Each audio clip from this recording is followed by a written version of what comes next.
Este segmento es presentado por Stellarbet, donde juegan las estrellas.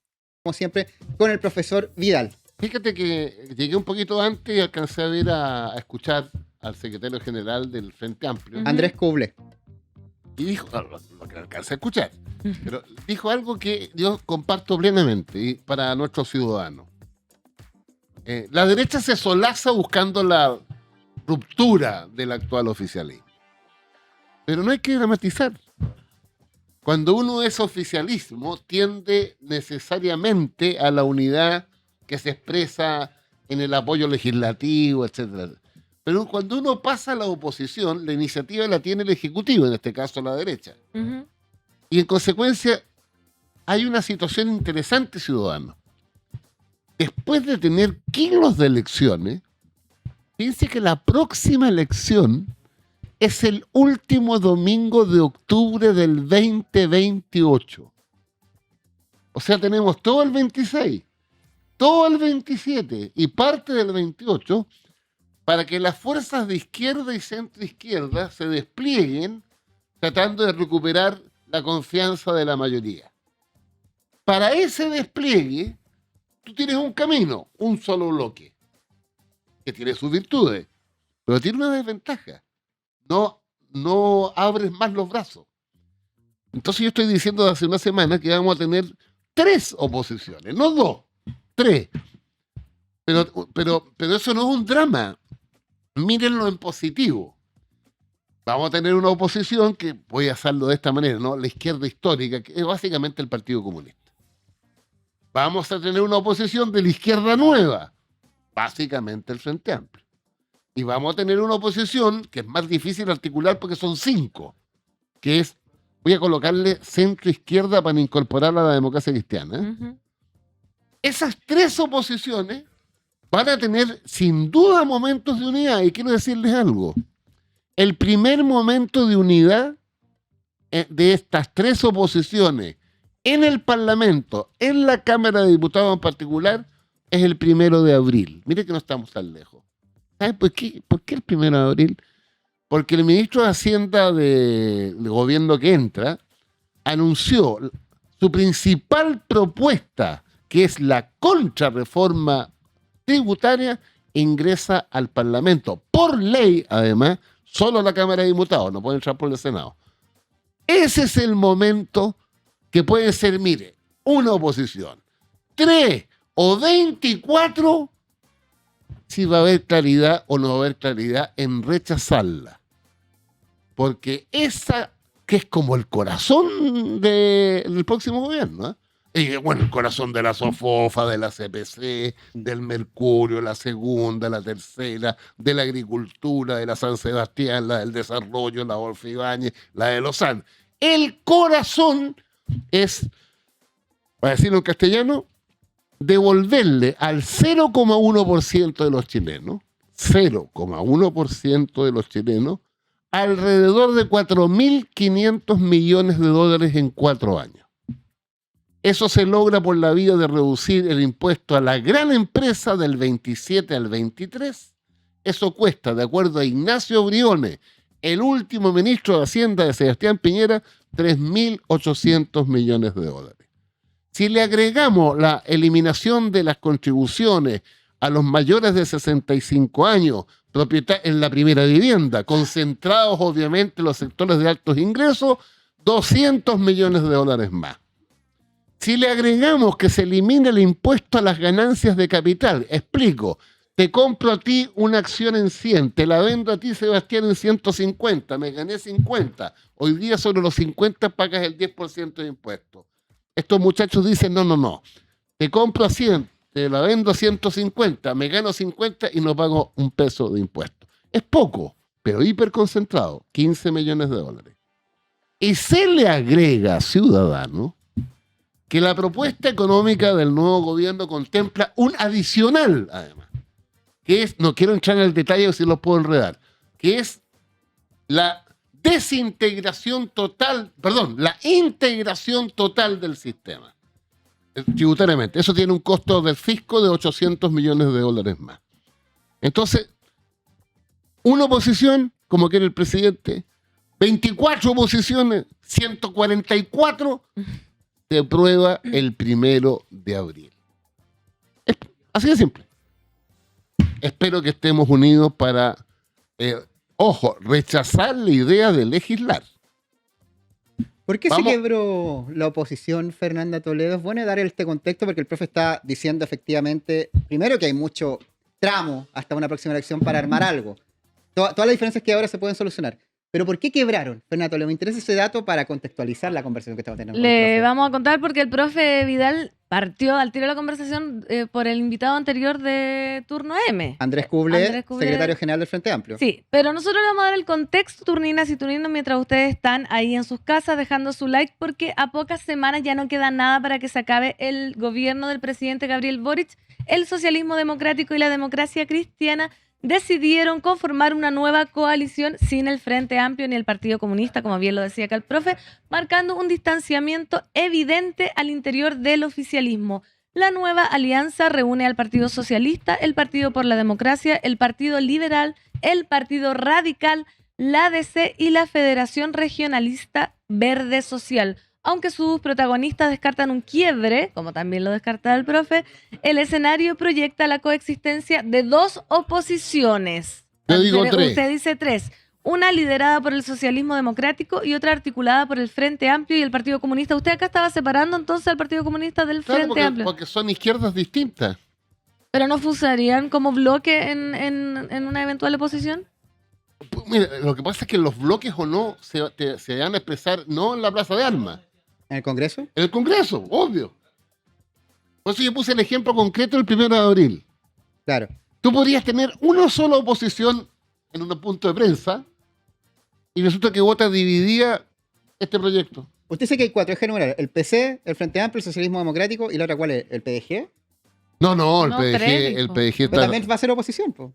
Más allá de que no sea del oficialismo Lo actual. que pasa es que el PDG está muy, y es legítimo que sea así, va a estar muy, su conducta parlamentaria y en el debate público está muy vinculada a la campaña presidencial De Franco. de París. Obvio. Igual que Kaiser, pues. Bueno, Kaiser también va a ser oposición. No, más mira, o menos. lo que pasa es que eso va a ocurrir porque Kaiser tiene un caudal de votos, 14% de los votos, ¿no? Más 8 diputados y una senadora, tiene un perfil nítido. En consecuencia, por ejemplo, su rechazo a integrar el gabinete es porque él dice, y le escucho toda la razón, oiga, yo quiero ser influyente en el gabinete y me tiran para minería. No, él quería defensa o seguridad. ¿Te fijas o no? Claro. Mira, cuando él va donde la oficina del presidente electo y pone la línea roja, por favor, escúchenme bien esto. Es muy inteligente, Jaime. Mire, ¿cuáles son las líneas rojas? Cáchate, líneas rojas para entrar a un gobierno. Eliminar el Instituto Nacional de Derechos Humanos. Renunciar al 2030 de Naciones Unidas. Y eliminar todos los programas de acompañamiento a la diversidad sexual. Tú dirás, son importantes los temas, pero no vamos a decir los sustantivos, ¿no es cierto? ¿Pero por qué lo hace? Porque ese es su público. Ese es su público. Ahí está el 14% de votos que obtuvo. Cuando él dice a sus militantes, cuando le explica él, en un video, no sé cómo se llama, por qué no entran al gobierno, él dice algo más. Dice, este es un gobierno de tecnócratas, muy vinculado al mundo del gran empresariado y con cero base política. ¿Qué está diciendo ahí? Él está hablando en su proyección. Entonces, yo no veo drama, como se los dije. Ahora, claro, hay gente que le gusta y entonces tiene más tele, mientras más agresivo es contra la izquierda. Pero bueno, eso es parte de la vida. Pero, ciudadanos, en lo esencial, vamos a tener 3 oposiciones que para mí lo relevante es cómo se vota los aspectos sustantivos por ejemplo, de la contrarreforma tributaria. ¿Y ahí usted cree que estas 3 oposiciones deberían unirse? Deberían estar Bueno, juntas. si son consistentes con todo lo que se ha dicho en los últimos 35 años y particularmente en los gobiernos de concertación, nueva mayoría y el presidente Boric, o sea, yo no me podría explicar que un parlamentario de izquierda o de centro izquierda, después de haber conocido la CACEN, donde la distribución del ingreso, el indicador principal se congeló, 0,46 en Gini, pero empezáis a revisar para abajo y resulta que el 10% de mayores ingresos ganamos 78,8 veces que nuestros iguales en el otro lado, el 10% de menores ingresos. Cuando la Cacente demuestra que nosotros, el 10% de mayores ingresos, capturamos el 60% del ingreso nacional. Cuando nos mismos capturamos el 69% de la riqueza del país. ¿Cómo en ese cuadro tú vas a aumentar la concentración del ingreso? ¿Cómo? Que alguien me explicara. De la izquierda me refiero yo, porque en la derecha está la lógica, que es más vieja que el hilo negro. La lógica de la derecha económica, en este caso el futuro ministro de Hacienda, oiga, desregular, liberar los suelos, más mercado, más mercado, más mercado, en la vieja lógica de creer que si yo bajo los impuestos como ellos quieren, va a haber más crecimiento, ¿sí? Pero ese crecimiento no compensa para nada la caída de los recursos fiscales. Un punto de crecimiento son 570 millones de dólares de recaudación fiscal. Y el proyecto es devolverle 4.000 millones de dólares. Así que mire, toda esta discusión si somos 1, 2, 3, 24 oposiciones, todo en mi opinión queda sujeto al momento clave. Ya, pero profe, de cara al momento clave, que va a ser en abril, quiero llevarlo a lo que está pasando actualmente. Ayer hubo un reportaje en el D9 del Mercurio que se llama ¿Cómo el tono del FA y el PC alejó al socialismo democrático? Y quiero leer esta declaración que es de un documento que se preparó para el Comité Central del Frente Amplio que se lleva a cabo este fin de semana, donde dice esto: debemos evitar caer en análisis autoflagelantes que busquen destruir lo construido como partido y como gobierno. Ese es un ejercicio que se esforzará en realizar el adversario en su batalla cultural, y atención con esto, y que sectores del socialismo democrático buscarán potenciar como parte de la disputa por el liderazgo de la oposición. Y acá el Mercurio le pregunta a unas fuentes anónimas, dice un dirigente y otro, que responden a esta premisa que trae un documento del Comité Central. Dicen, estos niños, los califican de niños a los militantes del Frente Amplio, apagan los incendios con benzina. Son insolentes, decía otro. Y el diputado frente amplista Jaime Sáez dijo, como respuesta a esto, dijo que el viernes los partidos que se juntaron del socialismo democrático son partidos en declive. Ayúdeme a desentrañar esto. El socialismo democrático sigue considerando niños, no lo digo usted, no lo digo gente, pero en la interna a los frente amplistas, y por ahora el frente amplismo sigue considerando como partido en declive que son propios de otra época. Las dos conjuntos de opiniones son una picantería tremenda. No está de acuerdo con ninguna de las dos. No son niños los del Frente Amplio. Pero ¿cómo hacer niño un partido que tiene 17 diputados y 3 senadores? Eso dijo un militante del socialismo democrático. Claro, lo que pasa es que esos compadres que hablan en NN se permiten cualquier cosa. Para que tú sepas, ustedes saben, yo hablo siempre en on. Porque cuando tú hablas en off, te permite eso. O sea, le pega un pencazo a los socios y nadie sabe de quién es. ¿Vamos? Uh-huh. Y en el caso de SAE, claro, de los 5 partidos que se juntaron, los 6, hay 2 que el 8 de febrero, de acuerdo al CERVEL, van a ser eliminados de los registros de partidos políticos. Me refiero al Partido Radical y a los regionalistas verdes. Pero no podéis ningunear al Partido Socialista, que es de 1933, a la democracia cristiana es de 1957. Nosotros, el PP, somos como adultos mayores, 38 años. ¿Vamos? ¿Tienen tu edad, en el PP? Sí. Adulto joven. Adulta mayor. Entonces, yo te diría que, hay una exacerbación. Ahora, lo importante, ciudadanos, ¿quién le ha dado la mayor cobertura a esto? La derecha. Obvio, el Mercurio es la tercera y la segunda. Al quiebre el socialismo. Porque es como el canapé. Sí. ¿Ah? Porque la derecha siempre ha sabido, desde Bernardo Higgins, que cuando la izquierda y la centroizquierda se unen, es altamente probable que ellos sean derrotados. Te lo demuestra Arturo Alessandri en su primer gobierno, te lo demuestra Pedro Aguirre Cerda con el Frente Popular, Juan Antonio Río, Gabriel González, que se dio una vuelta en el aire, pero Gabriel González de Videla fue presidente de Chile gracias a los votos comunistas. Y después hizo la ley maldita. pues. Exacto. Te lo demuestra el presidente Allende. Te lo demuestra de Elwin para acá. Oiga, el presidente Allende lo apoyó el Partido Radical en su momento. Ah, no. Y ahora alguien del Partido Radical está con Kast. Lo que es la vida. Las No, vueltas de la vida. No, pero Los caminos de la vida no son los que yo pensaba. exactamente, dice uno. Oye, lo que pasa es que el Partido Radical, mira lo que les voy a decir.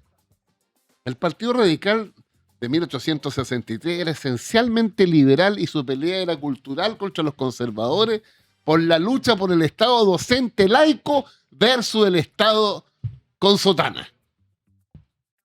En 1906, en una convención histórica, se enfrentaron dos tesis en el Partido Radical.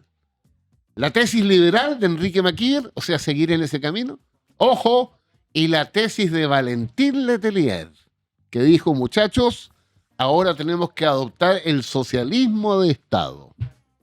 Y ganó Valentín Letelier.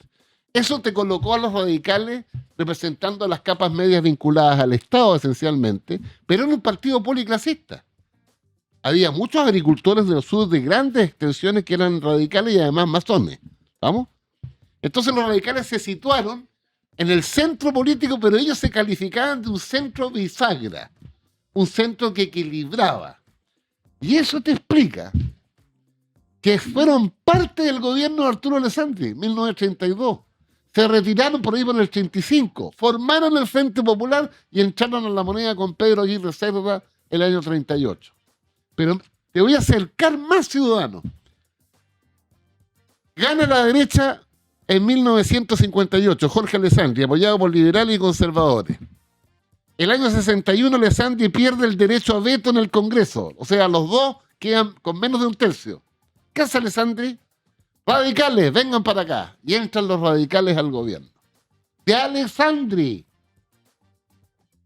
Viene la elección presidencial del 64. ¿Qué hace la derecha? No levanta un liberal, no levanta un conservador. Levanta un radical de derecha, Julio Durán. Entonces, el Partido Radical de Chile, el año 64 está aliado con la derecha. Sin embargo, entre el 64 y el 69, gira. Y el 69 el Partido Radical ingresa a la Unidad Popular y es parte del gobierno del presidente Allende. Sin embargo, la derecha radical chiquitita forma la Democracia Radical, aliada al Partido Nacional contra Allende. Y te quiero decir más. Otro grupo radical que entra al gobierno, se desembarca el gobierno en el año 72 y forman el PIR, Partido de Izquierda Radical. Senador Alberto Altra. ¿Estamos? Presidente del Instituto Chileno Cultural Soviético. ¿Estamos? Entonces los radicales, no hay que sacar en cuenta, los radicales se autodefinían como partido de bisagra. ¿Sabes cuál es el cambio fundamental que hubo en Chile? Que ese centro pragmático lo reemplazó un centro dogmático, la democracia cristiana. El camino propio, Castillo Velasco. La imagen de la falange, ¿qué es lo que es ciudadano hasta el día de hoy? Una flecha para arriba, pero esa flecha cruza dos barras. Una barra del socialismo, otra barra del capitalismo. ¿Fíjate? Bueno. Uy, me entusiasmé. No, estamos todos entusiasmados. Solo para profe. cerrar, profe, entonces el mensaje a la oposición, a la 1, 2, 3 oposiciones que usted es esperar a abril, trabajar en conjunto y no pescar estas polémicas que se hacen por medio porque estas de polémicas de la derecha en los diarios mira, del empresariado. Yo creo que cuando el comité editorial del Mercurio manda al periodista y le sacan, y mientras más le saque la cresta, mejor. No hay que caer en el Son juego. tontos estos que hablan en off. ¿Ah? Son bien tontos. Estos que tiran los comentarios en off. Así cualquiera, pues. Sí, Imagínate, pues. en off uno podría decir cualquier cosa. Oye, Ahora fíjate que es increíble porque la derecha editorializa sobre esto. Y nos dice a nosotros, la centroizquierda, que somos los hombres de Estado, los equilibrados, los moderados.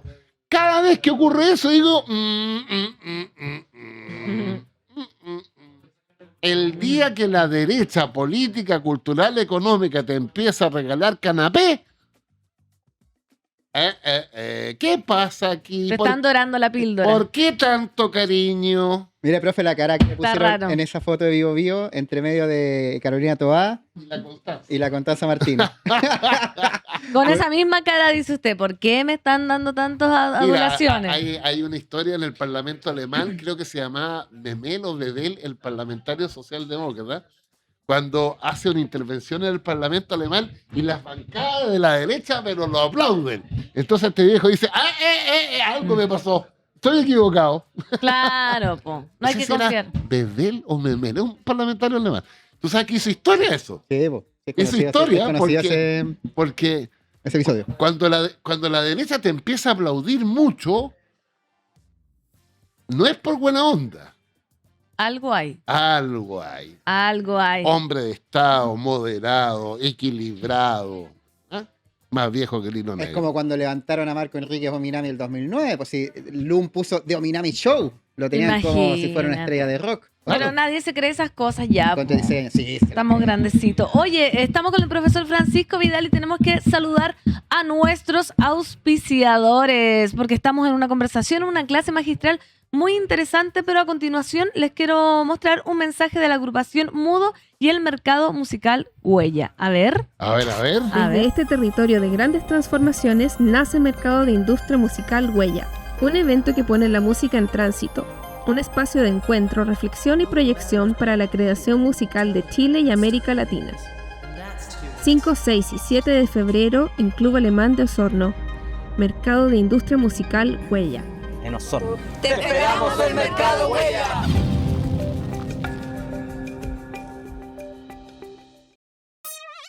Cuando son con las 10:40 les quiero dar un datazo porque les tenemos un entretenido panorama para cerrar el mes porque 29, 30 y 31 de enero la exitosa comedia teatral Tóxicas regresa al Teatro Nescafé de las Artes.